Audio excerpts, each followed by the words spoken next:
መዝሙረ ዳዊት 73 ከ1 እስከ 28 ልባቸው ለቀና ለእስራኤል እግዚአብሔር እንዴት ቸር ነው። እኔ ግን እግሮቼ ሊሰናከሉ አረማመዴ ሊወድቅ ትንሽ ቀረ። የኃጢአተኞችን ሰላም አይቼ በአመፀኞች ቀንቼ ነበረ። ለሞታቸው መጣጣር የለውምና ኃይላቸውም ጠንካራ ነው። እንደ ሰው በድካም አልሆኑም፣ ከሰው ጋር አልተገረፉም። ቁጥር 6 ስለዚህ ትዕቢት ያዛቸው ኃጢአትና በደል ተጎናጸፏት። ዓይኖቻቸው ስብ ስለሆኑ ወጣ፣ ልባቸው ከምኞታቸው ይልቅ አገኘ። አስበው ክፉ ነገር ተናገሩ፣ ከፍ ከፍ ብለውም በአመፅ ተናገሩ። አፋቸውንም በሰማይ አኖሩ፣ አንደበታቸውም በምድር ውስጥ ተመላለሰ ይላል። ስለዚህ ሕዝቤ ወደዚህ ይመለሳሉ፣ ፍጹም ጊዜ በላያቸው ይገኛል። እግዚአብሔር እንዴት ያውቃል? ልዑል ዘንድ በውኑ ዕውቀት አለን ይላሉ። እነዚህ ኃጢአተኞች ይደሰታሉ፣ ሁልጊዜ ባለጠግነታቸውን ያበዛሉ። እንዲህም አልኩ፣ በውኑ ልቤ በከንቱ አጸደቅኩ፣ እጆቼም በንጽህና በከንቱ አጠብኩ። ሁልጊዜ ተገረፍኩ ሆንኩ፣ መሰደቤ በማለዳ ነው። እንደዚህ ብዬ ብናገር ኖሮ እነሆ የልጆችን ትውልድ በበደልሁ ነበር። አውቅም ዘንድ አሰብኩ፣ ይህን ግን በፊቴ ችግር ነበረ። እግዚአብሔር መቅደስ እስክገባ ድረስ ፍጻሜያቸውን እስካውቅ ታስተውል ድረስ ድጥ ስፍራ አስቀምጥሃቸው፣ ወደ ጥፋትም ጣልሃቸው። እንዴት ለጥፋት ሆኑ! በድንገት አለቁ፣ ስለ ኃጢአታቸው ጠፉ። ከሕልም እንደሚነቃ አቤቱ ስትነቃ ምልክታቸውን ታስነውራለህ። ልቤ ነዷልና ኩላሊቴም ቀልጧልና፣ እኔ የተናኩ ነኝ አላወቅኩምም፣ በአንተ ዘንድ እንደ እንስሳ ሆንኩ። እኔ ግን ዘወትር ከአንተ ጋር ነኝ፣ ቀኝ እጄም ያዘችኝ። በአንተ ምክር መራኸኝ፣ ከክብርህ ጋር ተቀበልከኝ። በሰማይ ያለኝ ምንድን ነው? በምድርስ ውስጥ ከአንተ ዘንድ ምን እሻለሁ? የልቤ አምላክ ሆይ ልቤና ሥጋዬ አለቀ፣ እግዚአብሔር ግን ለዘላለም ዕድል ፈንታዬ ነው። እነሆ ከአንተ የሚርቁ ይጠፋሉና ከአንተ ርቀው የሚያመነዝሩ ሁሉ አጠፋቸው። ለእኔ ግን ወደ እግዚአብሔር መቅረብ ይሻለኛል፣ መታመኛዬም እግዚአብሔር ነው። በጽዮን ልጅ በሮች ምስጋና ሁሉ እናገር ዘንድ እንጸልይ።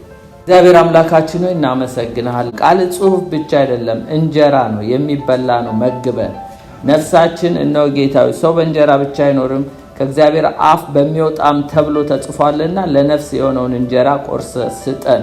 መንፈስና ሕይወት የሆነውን ቃል እንግለጥልን። የምንሰማው ከኛ ከሰሚዎች ጋር በእምነት ተዋህዶ ይጥቀመን። እኔም ባሪያ በፍጹም ግልጽ ለመናገር እንድችል እርዳኝ፣ በኢየሱስ ስም አሜን። አሳፍ በዚህ ቦታ 3 ነገሮችን ነው የምናየው። ቅድም ባነበብነው ክፍል ቁጥር 1 ላይ አሳፍ ምን እንደተማረ እናያለን። how አሳፍ has been educated ምን እንደተማረ እናያለን። ከ2 እስከ 16 ቁጥር ባለው ውስጥ ደግሞ what አሳፍ has experienced አሳፍ ምን እንደተለማመደ እናያለን። ሌላው ከ17 እስከ 28 what አሳፍ encountered አሳፍ ምን እንደገጠመው እናይና እንጨርሳለን። ለመሆኑ አሳፍ ማን ነው? ዛሬ ስለ አሳፍ ባጭሩ እናያለን። አሳፍ ማለት በዳዊትና በንጉሥ ሰለሞን ዘመን የመዘምራን አለቃ የነበረ ነው። የመዝሙር ደራሲም ነው። መዝሙር የሚደርስ ደራሲም ነው፣ ጸሐፊ። ሌላው በመዝሙረ ዳዊት ብትመለከቱ 12 ምዕራፎች የአሳፍ መዝሙር ተብሎ ተጠርተዋል።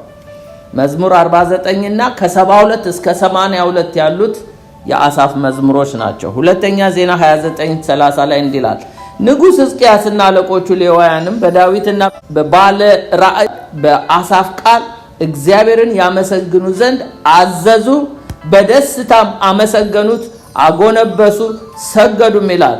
ያው በንጉሥ ሕዝቅያስና አለቆቹ ሌዋውያን በዳዊትና በባለ ራእዩ በአሳፍ ቃል ይላል። ምክንያቱም የመዘምራን አለቃ ነበረና አሳፍ በዛን ዘመን እንደ በደስታ እንዳመሰገኑ ይናገራል። ሌላው አሳፍ ፋሚሊዎቹ በሙሉ ዘማሪዎች ናቸው። የአሳፍ ቤተሰብ ዘማሪ ነው። ከአሳፍ የተገኙ ሰዎች ማለት ትውልዱ ሁሉ ለረጅም ዘመናት ዘማሪ እንደነበሩ ነው። ከባቢሎን ምርኮ ሲመለሱ 128 መዘምራኖች ነበሩ ይላል ዕዝራ 2:41 ላይ። መዘምራኑ የአሳፍ ልጆች 128 እንደነበሩ ይናገራል። እነዚህ የዘማሪ ቤተሰቦች ናቸው። ይሄ ሰው ነው እንግዲህ 3 ነገር እናያለን። አንድ የተማረው ነገር፣ ሁለተኛ ኤክስፔሪየንስ ያደረገው ነገር፣ ሶስተኛ የገጠመው ነገርን እናያለን። አሳፍ ምንድነው የተማረው? በመጀመሪያ ቁጥር 1 ላይ 73:1 ላይ እንደዚህ ይላል። መዝሙር 73:1 ላይ ልባቸው ለቀና ለእስራኤል እግዚአብሔር እንዴት ቸር ነው ይላል። ይሄንን የተማረው በእግዚአብሔር ፖይንት ኦፍ ቪው ወይም በእግዚአብሔር ፐርስፔክቲቭ ወይም ደግሞ በእግዚአብሔር እይታ ሶሊድ የሆነ ግራውንድ ላይ ቆሞ ነው። ነገሮችን ሲመለከት ልባቸው ለቀና ለእስራኤል እግዚአብሔር ቸር ነው ይላል። 2 ነገር እናያለን እዚህ ጋር። አንደኛ God bless his people፣ ለእስራኤል የሚለው የእስራኤልን ሕዝብ እግዚአብሔር እንዴት እንደባረከ ነው። ሁለተኛ እግዚአብሔር God bless the pure፣ ልባቸው ለቀና ልበ ንጹሖች ለሆኑ እግዚአብሔር ቸር እንደሆነ። ይሄንን የተማረው በምን ላይ ነው? በእግዚአብሔር እይታ ቆሞ ሲያየው።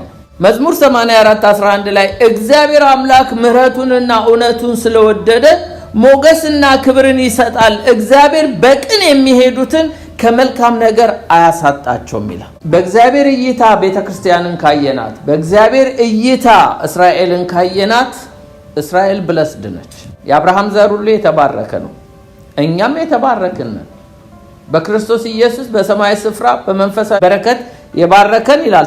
ተባርከናል። God's people blessed ናቸው። ይሄንን ግን በእግዚአብሔር እይታ ካየኑ ነው። ኤፌሶን 1ን ሄዳችሁ በሙሉ ብትመለከቱት በክርስቶስ የተደረገልንም ብናየው እንደኛ የተባረከ። አንዳንድ ሰባኪዎች ትባረካለህ እያሉ ይሰብኩናል። ኦሬዲ ብለስድ ነን። ምኑ ነው መባረከው? ኦሬዲ ተባረክ ያለው ክርስቶስ ያለው ሁሉ አለው። ጽድቁ ነው አለኝ፣ ሰላም ነው አለኝ፣ ደስታ ነው አለኝ፣ ሁሉ አባት ነው አለኝ፣ መንፈሱ ነው አለኝ። ምኑ ነው መባረከው? ስለዚህ ልባቸው ለቀና ለእስራኤል፣ እስራኤል ብለስድ ነው። ሌላው ፒውር ልብ ያላቸው ማቴዎስ 5:8 ላይ ደግሞ ልበ ንጹሖች ብፁዓን ናቸው እግዚአብሔርን ያዩታልና ይላል። አሳፍ ሲነግረን ልባቸው ለቀና ፒውር ልብ ላላቸው አዘ ሴም ታይም ደግሞ ለእስራኤል እግዚአብሔር እንዴት ቸር ነው ይላል። ዳዊት እኮ ምሕረትና ቸርነት በሕይወቴ ዘመን ሁሉ ይከተሉኛል፣ ስለዚህ ለዘላለም በማን ቤት እኖራለሁ አለ? በእግዚአብሔር ቤት። ይሄንን የተማረው የት መሰላችሁ? በእግዚአብሔር ፖይንት ኦፍ ቪው ሶሊድ ሮክ ላይ ወይም ደግሞ ሶሊድ ግራውንድ ላይ ቆሞ ነው፣ በእግዚአብሔር እይታ። አሁን ደግሞ ወደ ድጡ እንሂድ እስቲ። ድጥ ላይ ቆሞ ምን ተለማመደ አሳፍ? ከ2 እስከ 16 ታገኙታላችሁ። ቁጥር 2ን ላንብብላችሁ። እንዲህ ይላል፣ እኔ ግን ይላል አሳፍ፣ እኔ ግን እግሮቼ ሊሰነካከሉ አረማመዴ ሊወድቅ ትንሽ ቀረ ይላል። ይሄ ማለት አሁን አሳፍ ነገሮችን በራሱ መነጽር ማየት ጀመረ ማለት ነው። ራሱን በእግዚአብሔር መነጽር ማየት ትቶ ራሱን በራሱ መነጽር ማየት ሲጀምር ድጥ ላይ መቆም ጀመረ። ቁጥር 3 ላይ ምን ይላል? የኃጢአተኞችን ሰላም አይቼ በአመፀኞች ቀንቼ ነበረ። by the peace of the sinner፣ በኃጢአተኞች መቅናት ጀመረ አሳፍ። ትላንትና እኮ ነገሮችን በእግዚአብሔር እይታ የሚያይ ልባቸው ለቀና ለእስራኤል እንዴት እግዚአብሔር ቸር ነው ሲል የነበረ አሁን ወደ ድጥ መጣ። በኋላ ላይ እድሳቱን እናያለን። እንዲሆኑ አልቀረም። አሳፍ ግን ድጥ ላይ ሲቆም ኃጢአተኛ ያስቀናው ጀመረ። አስቀንቷቸው ያውቃል? በኃጢአተኞች ቀና ይላል። ይሄ ማለት በሰላማቸው ኃጢአተኛ ኃጢአት እየሰራ በሰላም ሲኖር ኃጢአተኞችን ሰላም አይቼ አይታወቁም። ምን እየሰሩ የፈለጉትን እያደረጉ አይታወቁም። እኔ በከንቱ ነው ንጹህ የሆንኩት እያለ ነው ሰውየው። ሁለተኛው በኃጢአተኞች ፕሮስፐሪቲ ደግሞ ሲቀና ተመልከቱ። ቁጥር 4 እና 12 ለሞታቸው መጣጣር የለውም ኃይላቸውም ጠንካራ ነውና ይላል። ቁጥር 12 ላይ ደግሞ ሁል ጊዜ ባለጠግነታቸውን ያበዛሉ ይላል። ለሞታቸው ጣር የለው እንዴ ስንትና ስንት በደል በድለው ካለ ጣር በሰላም ያንቀላፋሉ ይላል። ደግሞ ሁሉ ጊዜ ባለጠግነታቸውን ያበዛሉ። ሪች እየሆኑ የሚሄዱት እነሱ ናቸው ኃጢአት እየሰሩ። አሳፍ ቀናው ነው የሚለው። እግዚአብሔር ከዚህ ይጠብቃል። አሳፍ እኮ ድጥ ላይ ቆሞ ነው። አስቡ። አሁን እይታውን የለወጠው የቆመበት ቦታ ነው። ትላንትና በእግዚአብሔር ፖይንት ኦፍ ቪው የሚያየው የእስራኤል ሕዝብ የእግዚአብሔር ሕዝብ በመሆኑ ብቻ እንዴት እግዚአብሔር ለእስራኤልና ለሕዝቡ ቸር ነው ሲል የነበረ ዛሬ ራሱ የእግዚአብሔር ሰው ሆኖ ግን መቅናት ጀመረ። ድጥ ላይ ቆሞ ትንሽ ቀረኝ እኮ ነው የሚለው። እግሮቼ ሊሰነካከሉ አረማመዴ ሊወድቅ ትንሽ ቀረ ማለት ድጥ ላይ ነው እኮ ሰውየው በፒሳቸው። አሁን ደግሞ by the prosperity of the sinners በኃጢአተኞች ፕሮስፐሪቲ ቀናው ይላል። አሁን ደግሞ በፕሌዠራቸው በደስታቸው ደግሞ ሲቀና እናያለን። መዝሙር 73 5 ቁጥር 12 ላይ እንደ ሰው በድካም አልሆኑም ከሰው ጋራም አልተገረፉም። ቁጥር 12 ላይ እነሆ እነዚህ ኃጢአተኞች ይደሰታሉ ይላል። ኃጢአት እየሰሩ ምን ያደርጋሉ? ይደሰታሉ። እንደ ሰው በድካም አልሆኑ አልተገረፉም። መከራ አልገረፋቸውም፣ ችግር አልገረፋቸውም። እነሱ ኃጢአት ይሰራሉ፣ እንዲያውም እነሱ ደስተኞች ናቸው ይላል። ደስታቸው ያስቀናዋል፣ ፕሮስፐሪቲያቸው ያስቀናዋል፣ ፒሳቸው ያስቀናዋል። እንቀጥላለን። ሌላ ደግሞ ያስቀናው ፕራይድ ደግሞ ነበራቸው። ከ6 እስከ 11 እንደዚህ ይላል። ስለዚህ ትዕቢት ያዛቸው፣ ኃጢአትና በደልን ተጎናጸፏት፣ ዓይናቸው ስብ ስለሆነ ወጣ ይላል። ልባቸው ከምኞታቸው ይልቅ አገኘ፣ አስበው ክፉ ነገር ተናገሩ ይላል። በኮንሽስ ሆነው ነው የሚናገሩት። ከፍ ከፍ ብለው በአመጽ ተናገሩ ይላል። አፋቸውን በሰማይ አኖሩ በእግዚአብሔር ዘንድ፣ አንደበታቸው በምድር ውስጥ ተመላለሰ። ስለዚህ ሕዝቤ ወደዚህ ይመለሳሉ፣ ፍጹም ጊዜ በላያቸው ይገኛል። እግዚአብሔር እንዴት ያውቃል? በልዑልስ ዘንድ በውኑ ዕውቀት አለ ይላሉ። አያችሁ ትዕቢታቸው። አሁን እነዚህ የሚያስቀኑ ናቸው። አሳፍ ምን ነካው እንል ይሆናል። እኛ እኮ እንደ ከሌ አድርገኝ ስንል ባህሪውንም አውርሰኝ ሌብነቱንም አውርሰኝ እያል ነው እኮ ነው አይደል እንዴ? ሀብታሞችን ጠርተን እንደ ከሌ አድርገኝ ስንል ያ ሰውዬ በምን ሰርቆ ይሁን ገሎ ይሁን ምን አድርጎ እንዳመጣ እናውቅም። ግን እንደሱ አድርገኝ ስንል የሱንም ባህሪ አውርሰኝ እያለ ነው። ይሄ እኮ ትዕቢቱንም አውርሰኝ እያለ ነው። የመጨረሻው የቀናበት እድገታቸው ፕሮግሬሲቫቸው by the progressive of the sinner ከ12 እስከ 16 እንደዚህ ይላል። እነሆ እነዚህ ኃጢአተኞች ይደሰታሉ፣ ሁልጊዜ ባለጠግነትን ያበዛሉ። እየጨመሩ እኮ ነው የሚሄዱት። ደግሞ አያንስም እኮ ባለጠግነታቸው እየበዛ ነው። እንዲህም አልኩ ይላል፣ በእውኑ ልቤ በከንቱ አጸደቅኩ፣ የኔ ጽድቅ በከንቱ ነው አለ። እጆቼንም በንጽህና በከንቱ አጠብኩ፣ ከጉቦ የጠራሁት በከንቱ ነው። ሁልጊዜ የተገረፍኩ ሆንኩ፣ መሰደቤ በማለዳ ነው። እንደዚህ ብዬ ብናገር ኖሮ እነሆ የልጆችህን ትውልድ በበደልኩ ነበር፣ አውቅ ዘንድ አሰብኩ፣ ይህ ግን በፊቴ ችግር ነበር ይላል። እኔ በከንቱ ነው የምመጻደቀው። ምን ነው እንደነሱ ባጭበረበርኩ፣ እጄን በከንቱ ነው ያጸዳሁት እያለ ነው አሳፍ። ድጥ ላይ እኮ ቆሞ ነው የቀናባቸው። አንደኛ በሰላማቸው by the peace of the sinners፣ ሁለተኛ በፕሮስፐሪቲያቸው by the prosperity of the sinner፣ ሶስተኛ በደስታቸው by the pleasure of the sinners፣ አራተኛ በትዕቢታቸው by the pride of the sinner፣ አምስተኛ በፕሮግሬሲቫቸው by the progressive of the sinner። ቀናው ድጥ ላይ ቆሜ እግዚአብሔር ይጠብቃል። እና አሳፍ ታዲያ ተሐድሶ ያስፈልገዋል አያስፈልገውም? የእግዚአብሔር ሰው አይደለ እንዴ? ምን ከሶሊድ ወደ ድጥ አስወሰደው? ለምን ከራሱ ከእግዚአብሔር አመለካከት መነጽሩን አውልቆ ለምንድነው ሰውኛ አመለካከት ውስጥ የገባው? ሰውዬ ታድሶ ያስፈልገዋል። እስቲ የአሳፍን ታድሶ እንመልከተው። መቼም እግዚአብሔር መሐሪ ነው። አሳፍ አሁን ከድጥ ደግሞ ወደ ሶሊድ ሊመለስ ነው፣ ወደ ታድሶ። በዛው እንኳንም አልቀረም። እግዚአብሔር ለምኞቱ አሳልፎ አልሰጠው። ዘማሪ ነዋ፣ አገልግሎታል። ምንም ቢሆን ደራሲ ነዋ። እንኳን እሱ አይደለም የሱ ዘር ዘማሪዎች ናቸው። ለምኞቱ አሳልፎ አልሰጠው። አንድ ጊዜ ባሮክ ኤርሚያስ ጸሐፊ ምን በልቡ ያሰበ እንደሚጽፍ እግዚአብሔር አወቀና ለኤርሚያስ እዛው ትንቢት አመጣለት። ለምን ትልቅ ነገር ትለምናለህ? የገዛ ነፍስህ ምርኮ አድርጌ እሰጥሃለሁ አለ። አንዳንዴ ነፍሱን ሊያድን የሚወዳት ሁሉ ያጠፋታል ይላል። ነፍሱን ግን ስለኔ አሳልፈው የሚሰጥ ያገኛታል ብሏል ጌታ ኢየሱስ። እግዚአብሔር ለምኞቶቻችን አሳልፎ አይሰጣል። ለሰው ቅን የምትመስል መንገድ አለ፣ ፍጻሜዋ ግን ምንድነች ይላል? የሞት ነች ይላል። አሳፍን ዝም ቢለውስ ኖሮ እንደቀና ይገባባት ነበር። ደሞም ሀብታም ላይሆን ይችላል።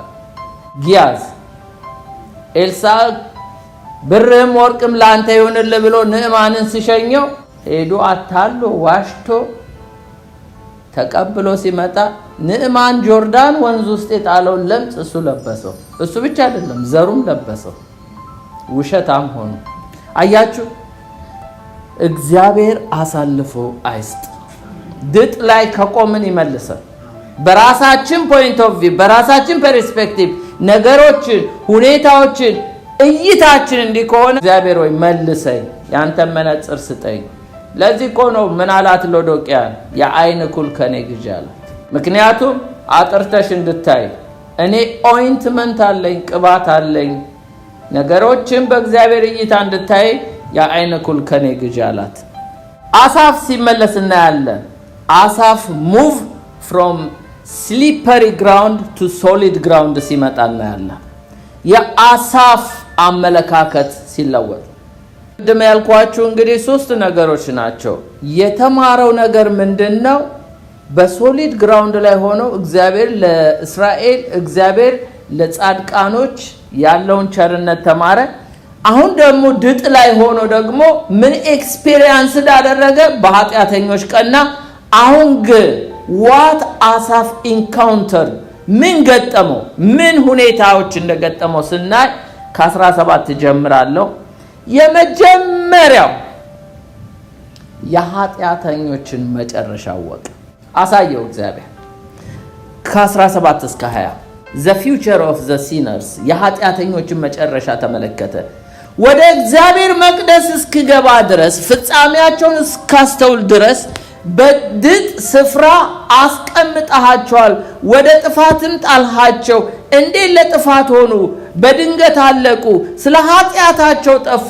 ከህልም እንደሚነቃ አቤቱ ስትነቃ ምልክታቸውን ታስነውራለህ። ለካስ እነዚህ ሰላም ያላቸው የሚመስሉ እነዚህ ፕሮስፐር የሆኑ እነዚህ ፕሮግሬሲቭ ያሳዩ ኃጢአተኞች ለካ መጨረሻቸውን ሲያዩ ድጥ ላይ ነው ያስቀመጣቸው እግዚአብሔር። መጨረሻቸው ለካስ የማያምር ነው።